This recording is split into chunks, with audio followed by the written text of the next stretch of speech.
Fear of Falling is a pretty good all grown up episode. This is the 10th episode of the second season. It's the final episode of the second season, and most of the characters, most of the kids, are going off to a mountain resort.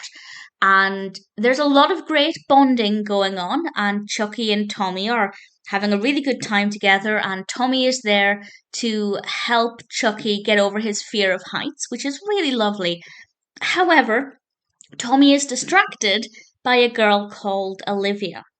And there will be spoilers for things that happen in this episode as I discuss a little bit about that. Olivia was a perfectly likable character, but I think as Rugrats fans and all grown up fans, we're kind of programmed to not fully love a character who is resulting in Chuckie feeling hurt and left out.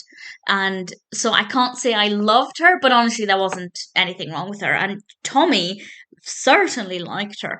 And Tommy, as I said, spoilers, Tommy got his first kiss, which is a crazy thing to think about because even though they are all grown up now, I still kind of think of them as babies. So that's a pretty incredible thing to happen.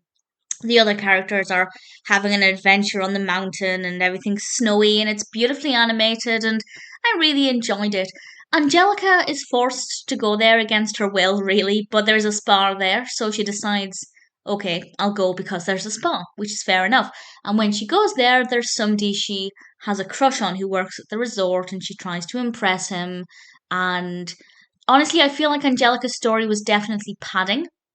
I didn't think it was that interesting. I didn't dislike it. There wasn't anything wrong with it. I just feel like there was enough going on that it wasn't really necessary. And I feel like it would have been more interesting if maybe we'd had a more interesting story with Phil and Lil and the others. I think that could have been a better angle. But as I said, I didn't dislike it. I just don't think it was the best use of the narrative. But other than that, it was interesting. Definitely an interesting story, both in terms of Tommy growing up and also the importance of friendship and friendship over crushes. And Chuckie also pointed out that actually they are growing up and they're going to be drifting apart. And it was kind of a little bit moving and a little bit emotional. Not completely emotional, but definitely very fascinating. So, in all, Fear of Falling, it's not a bad end to the second season.